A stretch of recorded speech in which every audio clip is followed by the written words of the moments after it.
우리가 교회를 다닐 때 오해하는 것이 하나 있습니다. 교회 다니는 모든 사람들은 천사와 같다는 것입니다. 그래서 기대를 하고 나와서 교회 다니는 사람들은 다 선하고 다 착하다는 기대를 가지고 나옵니다. 근데 우리가 교회를 좀 다니다 보면은 아니라는 것을 깨닫게 됩니다. 교회도 별 다를 바가 없구나 라고 깨닫게 됩니다. 그래서 때로는 사람들이 이렇게 말하는 사람들이 있습니다. 아니 교회 다니는 사람들이 왜 그래? 라고 이렇게 말을 하는 사람들이 있습니다.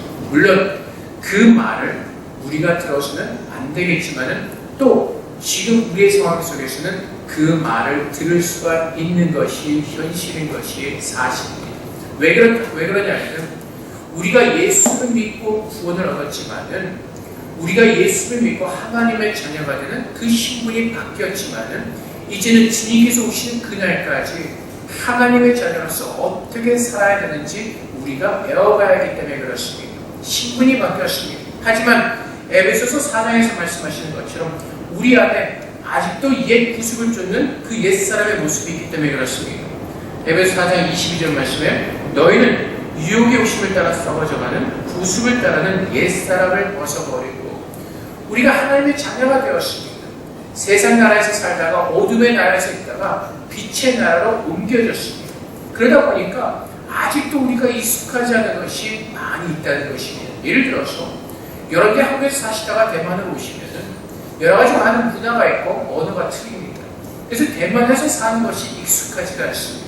그래서 여러분들은 중국어를 배우셔야 되고 또 이 땅에 사는 사람들의 문화와 관습을 또 우리가 배울 필요가 있습니다.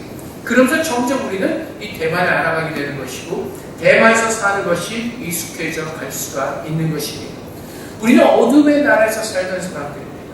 지금까지 거기서 살았기 때문에 거기서 사는 방식과 어떤 그것들이 우리에게 익숙해져 있기 때문에 지금 빛의 나라로 옮겨와서 하나님의 자녀로 살아가는 것이 지금 내게 익숙치가 않고 어려울 수가 있기 때문에 그렇습니다. 그래서 우리가 대만에 와서 살면서도 우리가 늘 부딪히는 문제가 무엇이죠?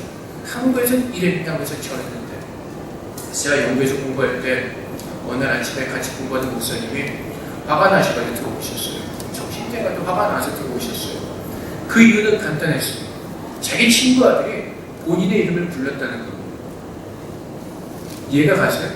한국에서는 한국 사람들이 아버님의 이름을 부를 수가 없죠.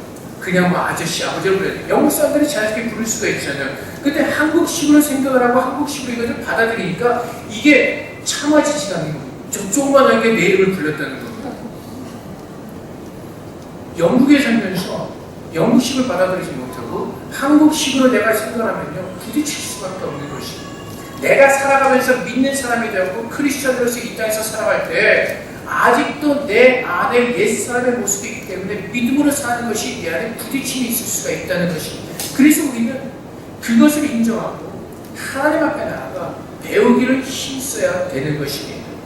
우리가 하나님의 믿음의 사람이 되었기 때문에 내가 예수를 믿고 나서 내가 자동적으로 천사가 되는 것이 아니라 하나님께서 나를 단련하시면서 배워가게 하시는 것입니다. 날마다 삶 가운데서 하나님을 만나게 하시고 하나님께서 이제 너희가 나의 백성이니 나의 나라에서는 이렇게 너희가 나의 자녀로서 이렇게 살아야 된다. 날마다 배워가야 되는 것입니다. 근데 우리가 믿음의 사람이 되면은 착각하는 것이 자동적으로 내 모든 것이 변한다고 생각하는 것입니다. 근데 그렇지 않습니다. 오늘 말씀에 보면은 바울이 이렇게 고백합니다. 24절 말씀에 오라 나는 공부한 사람입니다. 바울은 누구죠? 하나님 앞에서 하나님의 아들은 특별한 회심을 받은 사람입니다.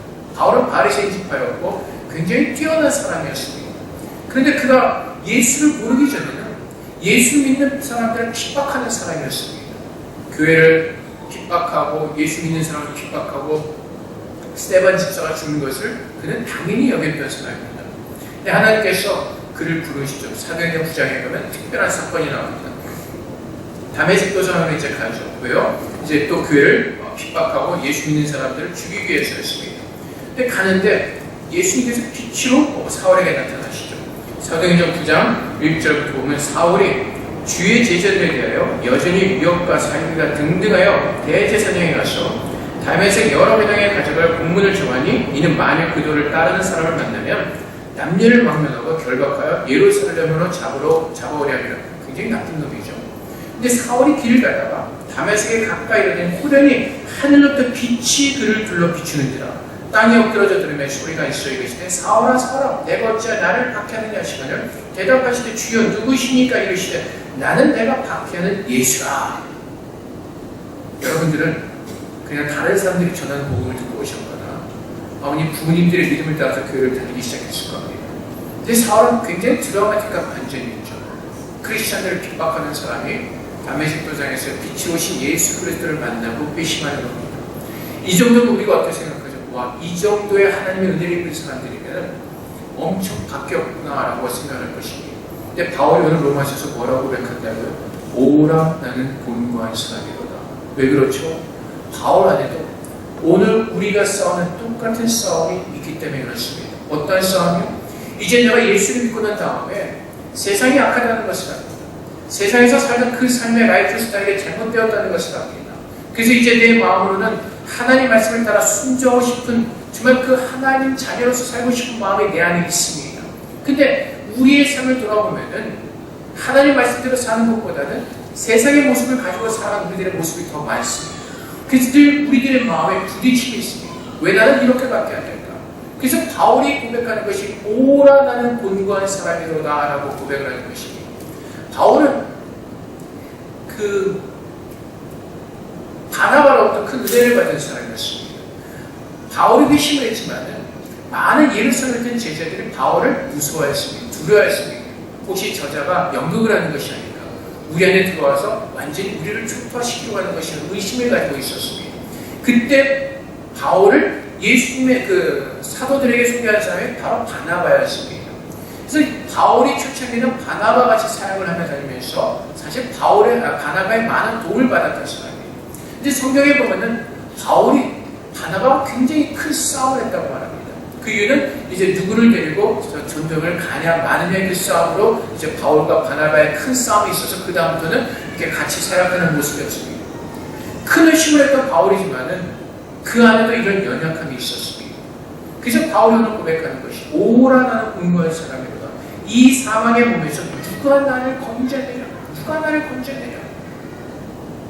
그래서 여러분, 우리가 하나님의 말씀대로 내가 살아보려고 발버둥 치지만은 바울이 얘기하는 것이 무엇이죠? 내 힘은 할 수가 없다는 것입니다. 오늘 이 로마서 7장 14절부터 25절 말씀을 통해서 바울이 우리에게 강렬하게 전하는 메시지가 바로 그것입니다. 내가 이렇게 회심을 했고 하나님의 은혜를 입은 사람이지만은 내 안에도 이런 부닥침이 있고 내 안에도 이런 싸움이 있다는 것입니다. 내 자신이 스스로 구원해낼 수가 없다는 것입니다. 오라! 누가 나를 이 사망의 몸에서 누가 나를 건져내리라. 이 말씀 무엇입니까? 나는 도저히 내가 할 수가 없다는 것입니다. 이것이 오늘 바울의 고백입니다. 그렇다면 안 되나 보다 라고 그렇게 마음 편안히 살면서도 이제 마음대로 죄가 없게 살라는 것이 아니라 그 다음에 있는 바울의 모습, 그 전하는 말씀이 있습니다. 우리 주 예수 그리스도로 말미암아 하나님께 감사하리로다. 이 말씀이 무엇입니까? 나로서는 이것을 행할 수가 없지만 예수 그리스도를 통해서는 이 삶을 내가 살아낼 수 있다고 고백하는 것입니다. 우리가 하나님 말씀대로 살아내지 못하는 이유가 어디에 있죠? 내 자아가 있기 때문에 그렇습니다. 내 육체가 살아있기 때문에 그렇습니다.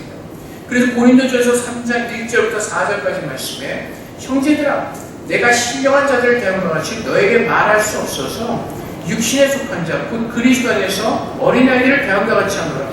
내가 너희를 젖으로 먹이고 밥으로 아니하였느니 이는 너희가 감당하지 못하였음이거니와 지금도 못하리라.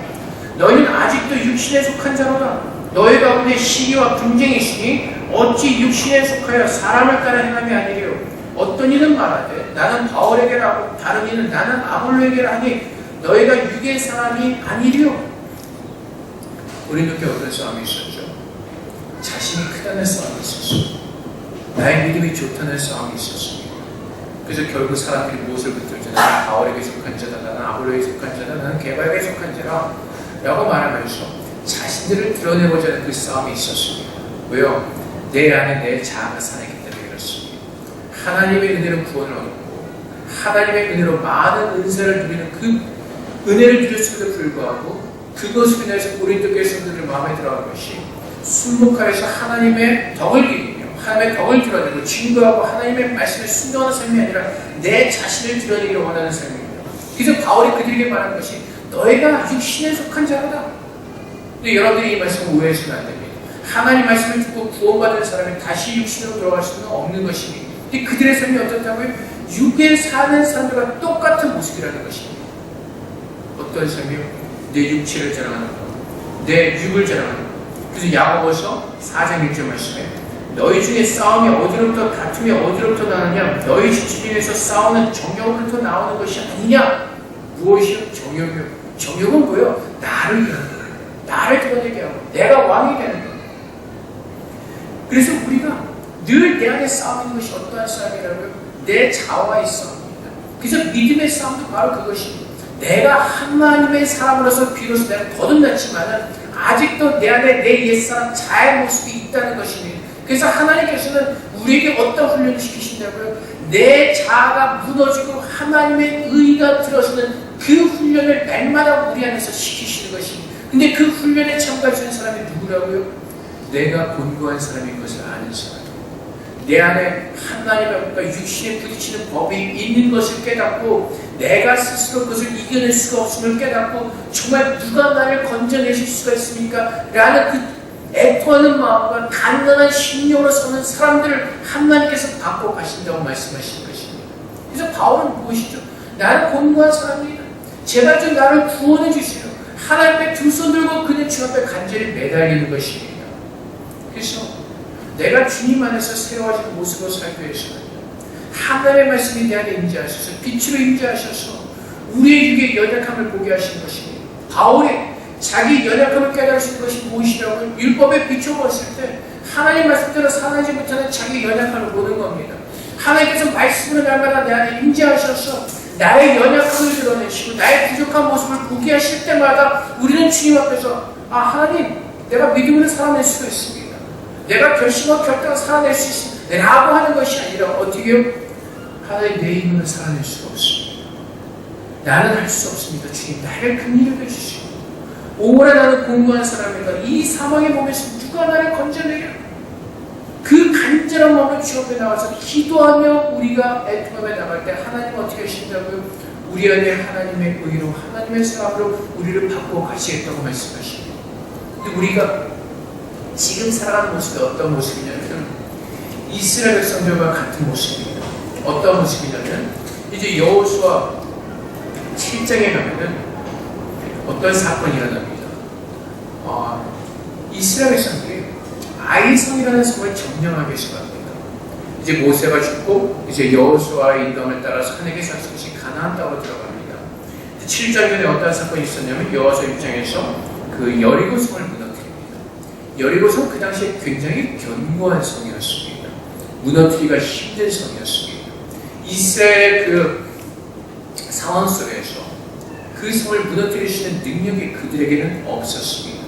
근데 그들은 하나님의 능력과 하나님께서 도와주심으로 말미암아 여리고 성이 어떻게 되죠? 무너집니다. 함락이 됩니다. 그들이 한 것은 아무것도 없습니다. 하나님께서 돌아라 그러니까 여리고 성을 돌았을 뿐이고 함성을 질러라 때 함성을 지를 때 성이 무너지는 겁니다.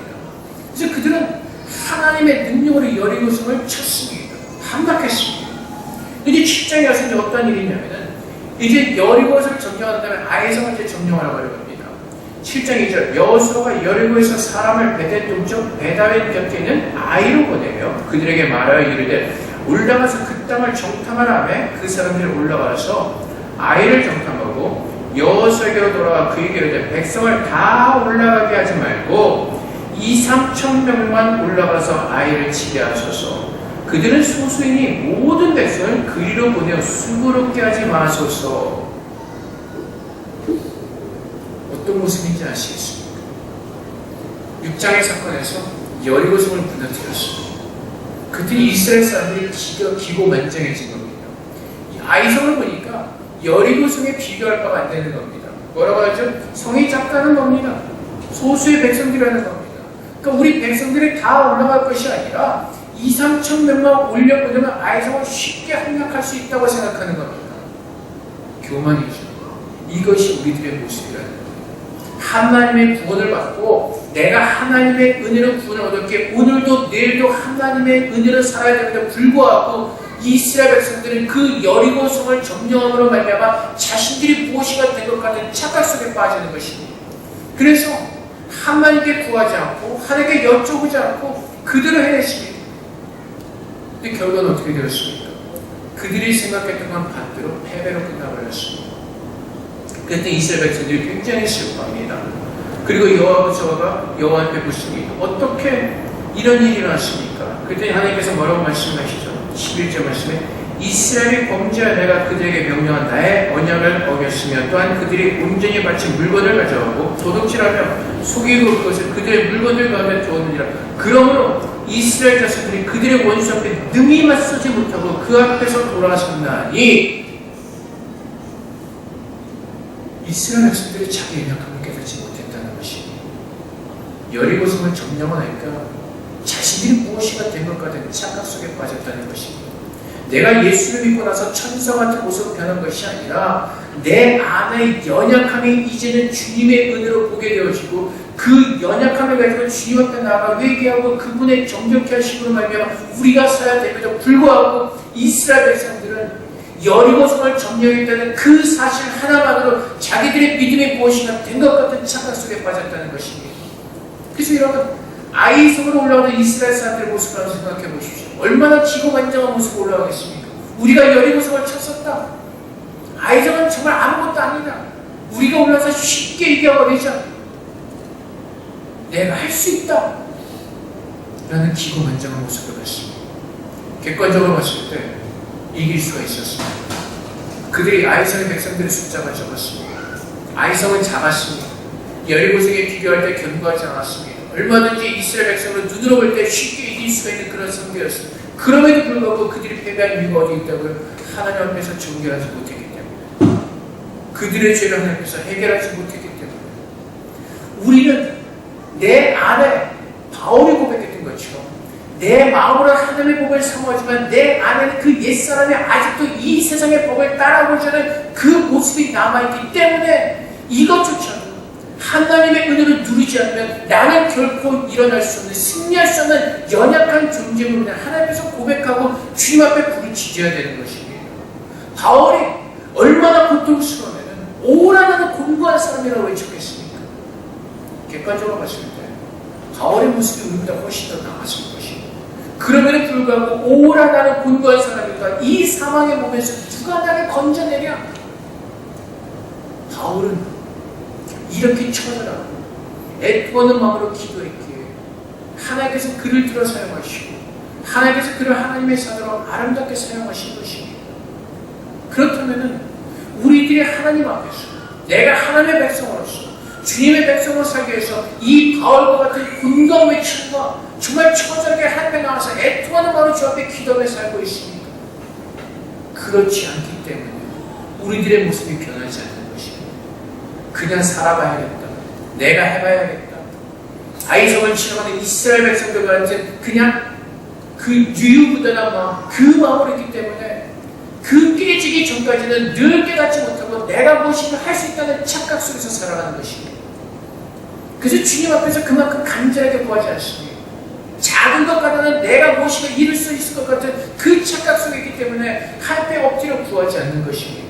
우리가 기도한다고 하죠. 하지만 이 바울과 같은 곤고함으로 정말 처절하게 애절하게 내 생명을 보고 기도하고 있습니까? 바울이 뭐라고요?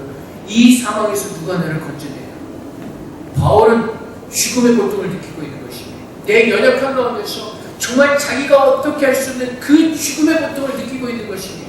그래서 그 처절한 마음, 애절한 마음으로 하나님께 간절하게 기도하는 것입니다. 하나님은 그래서 예수께서 우리에게 뭐라고 말씀하시죠? 간절히 구하라고 말씀하십니다. 두드리라고 말씀하십니다. 너희들이 원하는 것을 위해서 나한테 와서 간절히 두드리고 찾고 그렇게 하는 것이 아니라 너희들의 구원을 위해서 간절히 찾고 두드리고 나를 만나라고 말씀하시는 겁니다. 그래서 예수께서 마지막에 뭐라고 말씀하시죠? 나쁜 놈도 자기 아들들이 가장 좋은 것을 줄지 않은 하물며 하나님께서 계시냐? 무엇을 주신다고요? 성령이요. 성령을 왜 주시겠어요? 내가 원하는 걸 얻게 하시기 위해서? 아니죠. 성령께서 우리 안에 오셔서 하시는 역사는 내 안에 하나님의 구원을 이루어 가시는 겁니다. 그래서 그렇게 간절히 구하고 주님 앞에서 간절히 우리가 기도할 때 성령을 통해서 우리를 구원을 주시겠다고 약속하시는 겁니다. 그래서 갈라디아서 5장 17절부터 18절 말씀에 육체의 소욕은 성령을 거스르고 성령은 육체를 거스르니 이 둘이 서로 대적함으로 너희가 원하는 것을 하지 못하게 하려 함이니라. 너희가 만일 성령의 인도하신 바가 되면 율법 아래 있지 아니하리라. 있어. 내가 정말 하나님의 마음을 가지고 나를 온전히 버리고 정말 내가 구원을 이룰 수 없음을 깨닫고 하나님의 간절한 마음으로 매달리고 있느냐, 이거란 말입니다. 그래서 빌립보서 말씀에 무엇을 배우라고요? 예수님의 마음이에요. 빌립보서 2장 5절부터 11절까지 말씀해요. 너희 안에 이 마음을 품으라. 곧 그리스도 예수의 마음이니 그는 근본 하나님의 본체시나 하나님과 동등된 죄한 것을 여기지 아니하시고 오히려 자기를 비워 종의 형체를 가지사 사람들과 같이 되셨고, 이것을 배우라는 겁니다. 그냥 여리고서 하나님의 능력을 점령하고 우리가 뭔가 된 것 같은 착각 속에 사는 것이 아니라 예수님께서 우리를 구원하시기 위해서 하늘의 모든 것을 다 버리시고 자기를 비우셨던 것처럼 나를 비우라고 말씀하십니다. 나의 연약함, 내 자아, 그것을 잘라내려보라고 말씀하십니다. 무엇을 통해서? 성령의 능력으로. 그래서 내 안에 그 능력이 없음을 깨닫는 사람들이 주님 앞에 간절하고 애통하는 마음으로 매달리게 되는 것입니다. 날마다의 삶이 그렇게 살아져야 되는 것입니다. 근데 우리는 자꾸 아이성을 바라보는 이스라엘 민족들처럼 우유부단하게 생각하는 겁니다. 그래서 간절하게 주 앞에 엎드려 기도하는 것이 아니라 그냥 어느 정도 기도하면 될 거라는 착각 속에 있는 겁니다. 누가요? 내가 할 수 있다는, 내가 결심해서 할 수 있다는, 내가 결단해서 할 수 있다는. 근데 주님께서 뭐라고 말씀하시죠? 안 된다는 겁니다. 우리가 사는 일은 주님의 말씀에 전적으로 순종하는 것이라는 것입니다. 그래서 빌립보서 2장 8절 계속해서 보면은 사람의 모양으로 나타나서 자기를 낮추시고 죽기까지 복종하셨으니 그 십자가에 죽으십니다. 무엇을 원하신다고요? 내 모든 것을 버리고 주의 말씀에 순종하는 것, 순종의 제수를 올리는 사람들이 내 삶 가운데서 하나님께서 함께 하심을 증거하고 변할 수가 있다는 겁니다. 하나님께서 나를 변화시키시기 때문에. 이러므로 하나님이 그를 지극히 높여 모든 이름에 뛰어난 이름을 주시어 하늘에 있는 자들과 땅에 있는 자들과 땅 아래에 있는 자들로 모든 무릎을 예수의 이름에 꿇게 하시고 모든 입으로 예수 그리스도를 주라 하시나요 하나님 아버지께 영광을 돌리게 하셨느니라. 예수의 마음을 가지고 주님을 닮아가는 겁니다. 그분께서 어떻게 사셨는가, 그분을 배워가는 겁니다. 내가 뭔가 좀 될 것 같은 착각 속에서 내가 여리고성을 아이성을 치러가던 그 이스라엘 백성들처럼 기고만장해서 내가 말씀 몇 개 선포하고 내가 회개하고 내가 결심하고 결단하면 이루어지는 것이 아니라 내가 하나님의 도우심 없이 내가 구원받을 수 있는 존재가 아니라는 것을 깨닫고 간절한 마음으로 주 앞에 기도할 때 그때 하나님께서 우리를 구원해 주시라고 말씀하십니다. 그래서 하나님께서 우리에게 요구하신 것은 무엇이라고요?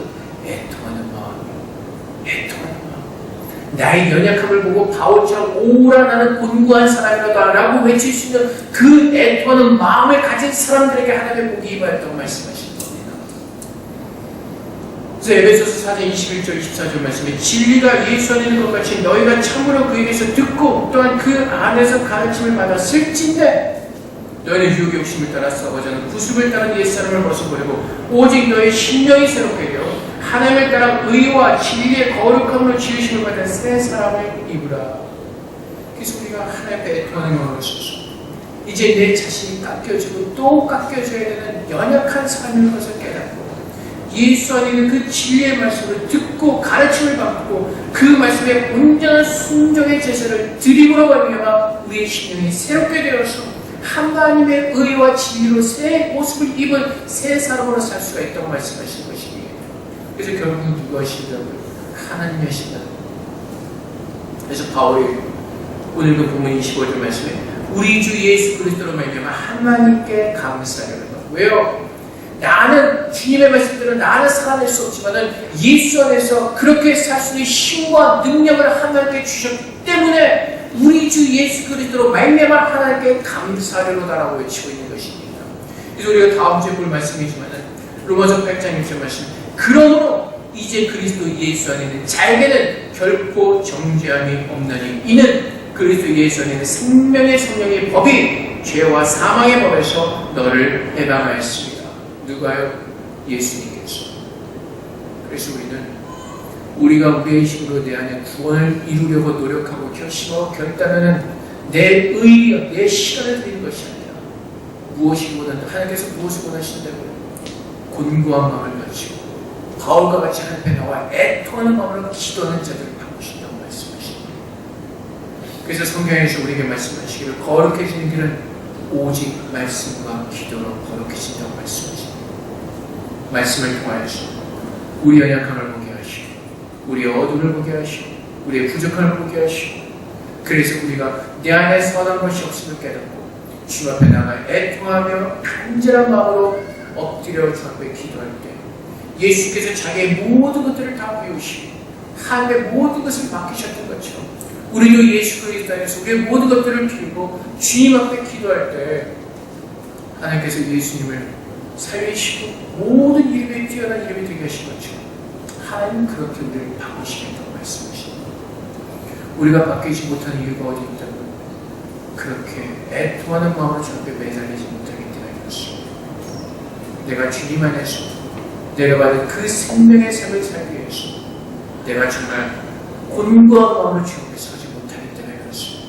아직도 우리는 아이스만 지나가는 이스라엘 백성들과 같이 내 자아가 가득 차있기 때문에 그렇습니다. 하나님을 의지하지 않기 때문에 그렇습니다. 이제는 내가 구원받은 자로서 내가 무엇이든 할 수 있다는 착각 속에 있기 때문에 그렇습니다. 내가 이제 하나님의 구원을 받을 때 내가 기도하면 내가 무엇을 통해서 내가 할 수 있다는 착각이 내 안에 있기 때문에 그렇습니다. 하나님은 뭐라고 말씀하시죠? 너희는 나를 구하라고 말씀하시고 내가 너희를 새롭게 할 것이라고 말씀하시고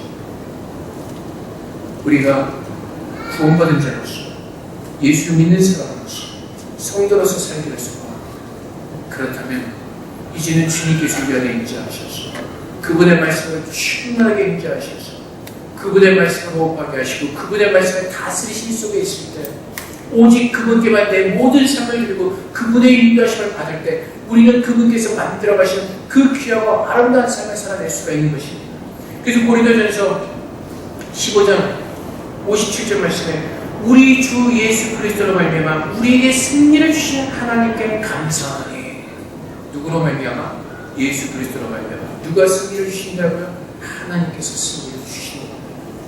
그래서 사랑하는 성도 여러분, 이제 더 이상 우리가 우리를 의지하는 어리석은 삶이 아니라 이제 내 안에 하나님의 것으로 정말 변화되기를 간절히 소원하는 마음으로 정말 하나님께서 내 의를 꺾으시고 하나님의 말씀으로 나를 다듬으신 가운데 이 바울이 곤고한 싸움 가운데서 나를 발견하고 하나님께 간절히 기도하며 매달렸던 것처럼 우리도 하나님 앞에 나의 연약함을 가지고 나가 기도하시는 가운데 주님께서 기뻐하시는 승리케 하시는 그 영광의 삶을 우리 모두가 누릴 수 있기를 주님의 이름으로 축복드립니다. 이렇게 기도하겠습니다. 하나님, 우리의 연약함을 보게 하시고 정말 바울과 같은 곤고한 마음으로 날마다 주님 앞에 서게 하여 주시옵소서.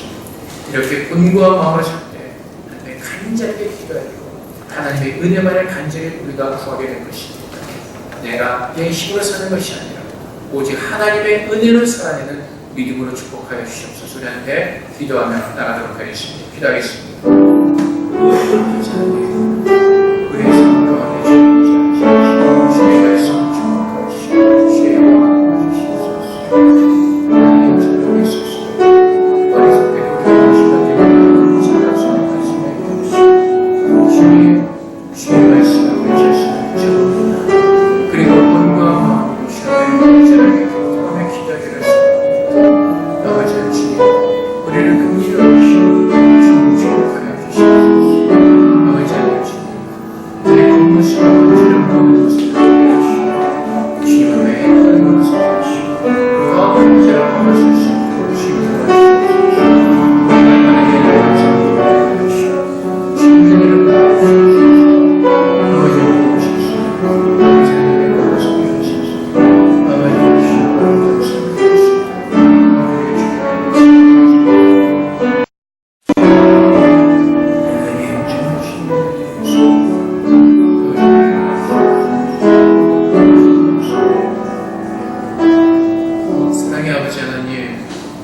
이 바울의 고백이 우리의 고백이 될 수 있기를 주님 소망합니다.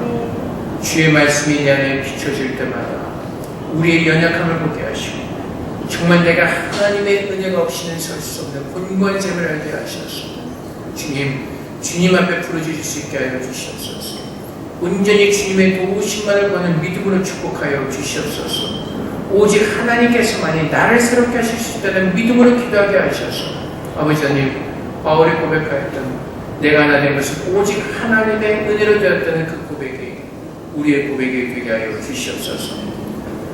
아이성을 치러가는 어리석은 이스라엘 모습들을 지금 우리 가운데서 지하여 주시고 정말 바울과 같이 날마다 주의 말씀 앞에 설 때마다 나의 무지함과 나의 무기력함과 능력 없음을 보게 하셔서 오직 나의 생명 되신 예수 그리스도의 은혜만을 구하게 하시고 오직 아버지의 말씀으로만 승리할 수 있도록 말씀 앞에 내 자신을 온전히 피고 순종하는 그 믿음을 우리에게 허락하여 주셔서 하나님께서 기뻐하시는 하나님께서 구원하시는 정말 주님의 백성의 모습으로 살아갈 수 있도록 주님 축복하여 주시옵소서.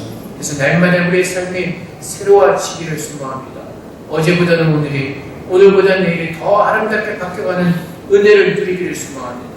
우리 안에서 새로운 일을 시작하신 하나님께서 포기하지 않으시고 우리 예수를 다시 오시는 그날까지 우리를 아름답게 만들어 가신 줄을 믿기에 아버지 하나님, 우리는 더 겸손하게 주 앞에 엎드려 더 애통하는 마음, 가난한 마음을 구하게 하셔서 아버지 하나님, 이제 마지막 날을 좀 기대합니다.